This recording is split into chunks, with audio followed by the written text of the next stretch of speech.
Привет от ви поражени комплекси! Аз съм Виктор и днес искам да ви покажа една нова въздушна пушка от Gamo. В случая това пред нас е Gamo CFR Whisper IGT. Добре познатата ви база CFR, но с доста иновации вложени в нея. Да започнем както винаги от началото на цевта. Там забелязваме наличието на стандартната, вече добре позната Whisper система, заглушаваща система, която намалява шума от изстрела с цели 52%. Продължаваме с мерените прибори, в случая фиброоптични нишки от Trugo. Мушката е отцветена в червено, мерникът зелено. Именно контрастът между тези два детайла ви помага да подведете и прихванете мишената доста по-бързо. Мушката в случая е предпазена от протектор, метален протектор, който пази от загубване или счупване на мушката. Зареждането при тази пушка е малко по-различно, благодарение на лост, който се намира точно под цевта. След зареждането на механизма можем да обърнем внимание и на помещението, пригодено за 5,5 случая милиметровата чашка. Продължаваме с повдигащата релса. Благодарение на тази повдигаща релса можем да монтираме оптика с по-голяма външна леща. Отдолу под тази релса се крие и стандартна 11 мм база тип лястовича опашка, на която също можем да монтираме допълнителен оптичен мерен прибор. Добре познатата ви база, CFR база, в началото на полуложата можем да забележим гумени вложки с доста изразени накатки. В случая тези гумени вложки са двустранни, както в полуложата, така и в ръкохватката. Идеята на тези вложки е да ви осигури по-стабилен и надежден хват, докато боравите с пушката. Така, първата иновация, вложена в тази пушка, е IGT системата, която ще обсъдим подробно след една минута. Тази IGT система елиминира доста други детайли, които ще видите след малко. Следващата иновация е двуетапният прецизен спусък от Gamo, наречен SAT. За него също ще поговорим след малко. Продължаваме с ръкохватката и прикладът. Това е така нареченият тъмхол приклад, благодарение на който можем да боравим с най-различни хватове, било то спортни, за да можем да подобрим нашата стрелба.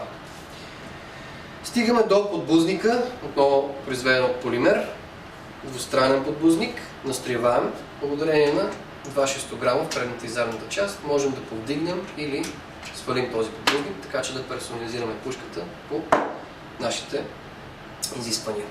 И на последно място гумен затилък с новата SWA система. Тази SWA система представлява набор от 3 силиконови блокчета, които можем да модулираме както ние им желаем, за които ще си поговорим след малко. IGT система.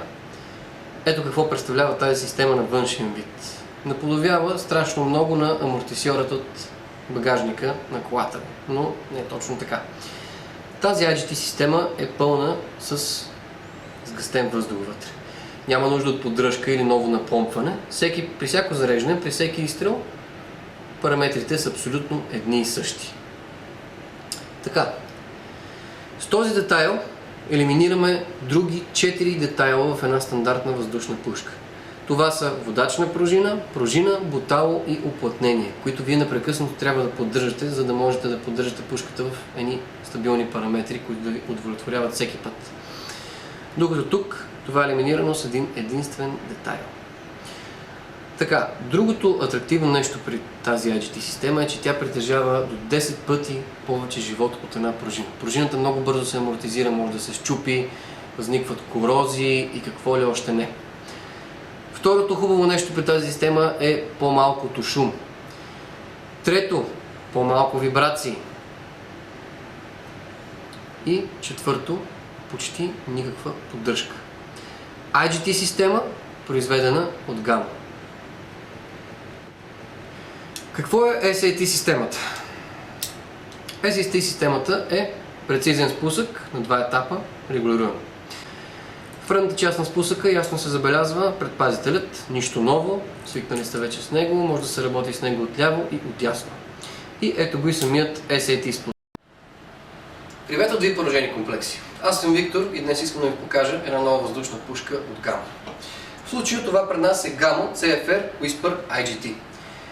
Добре познатата ви база CFR, но с доста иновации вложени в нея. Да започнем както винаги от началото на цевта. Там забелязваме наличието на стандартната, вече добре позната Whisper система, заглушаваща система, която намалява шума от изстрела с цели 52%. Продължаваме с мерните прибори. В случая фиброоптични нишки от Trugo. Мушката е отцветена в червено, мерникът зелено. Именно контрастът между тези два детайла ви помага да подведете и прихванете мишената доста по-бързо. Мушката в случая е предпазена от протектор, метален протектор, който пази от загубване или счупване на мушката. Зареждането при тази пушка е малко по-различно, благодарение на лост, който се намира точно под цевта. След зареждането на механизма можем да обърнем внимание и на помещението, пригодено за 5,5 случая милиметровата чашка. Продължаваме с повдигащата релса. Благодарение на тази повдигаща релса можем да монтираме оптика с по-голяма външна леща.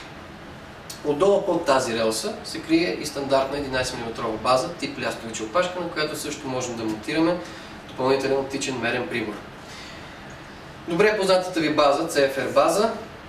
В началото на полуложата можем да забележим гумени вложки с доста изразени накатки. В случая тези гумени вложки са двустранни, както в полуложата, така и в ръкохватката. Идеята на тези вложки е да ви осигури по-стабилен и надежден хват, докато боравите с пушката.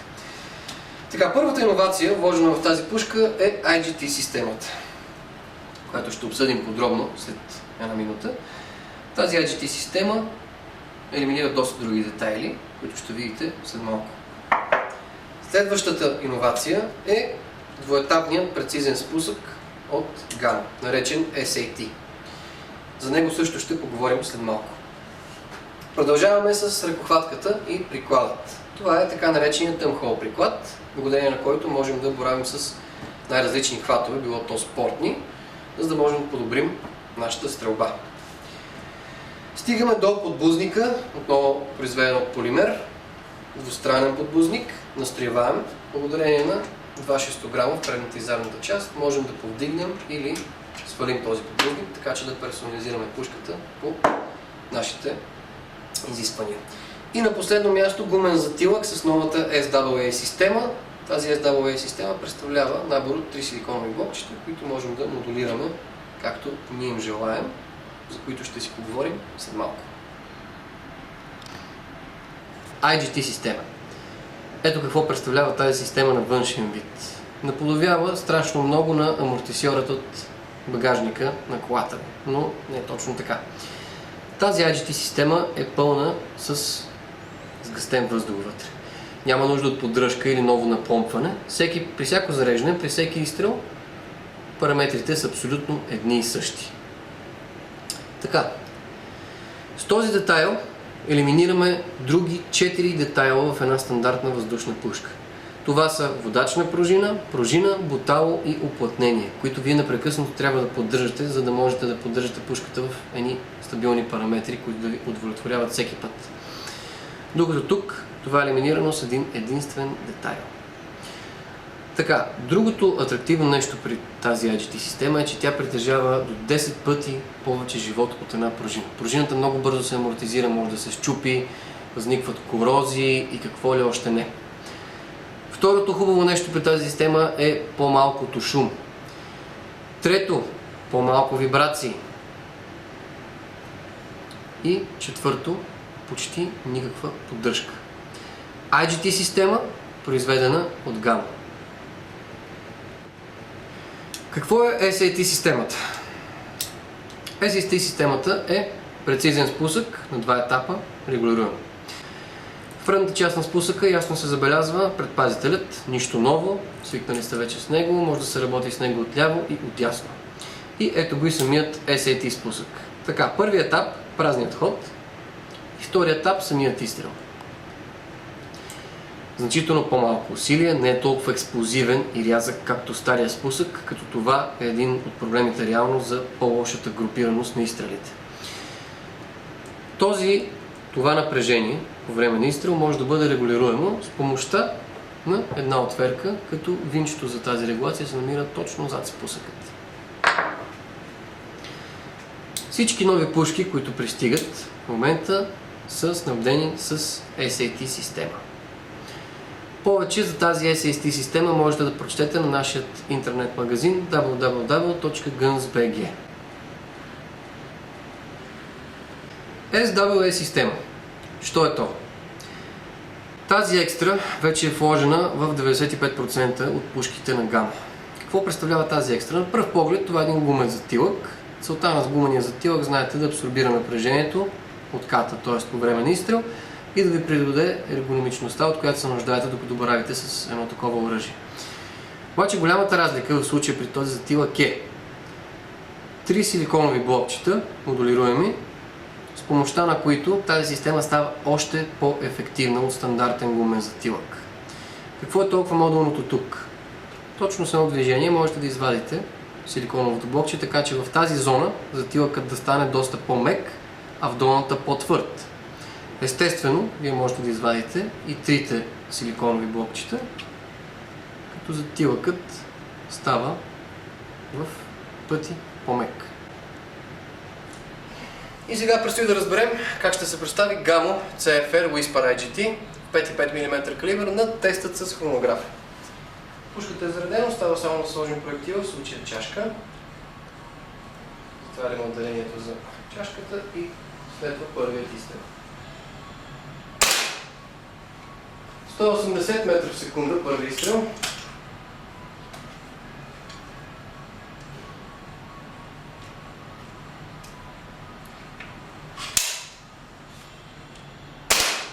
Втори изстрел, 174,2 метра в секунда.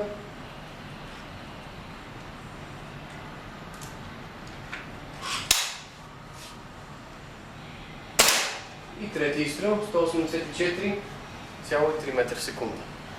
Стабилни задоволителни параметри от Gamo CFR Whisper IGT 5,5 мм калибър. Тази пушка можете да откриете в нашия интернет магазин www.guns.bg, както и в нашите магазини, позиционирани в София, Пловдив, Бургас и Варна. Аз съм Виктор, за Въоръжени комплекси, до следващия път.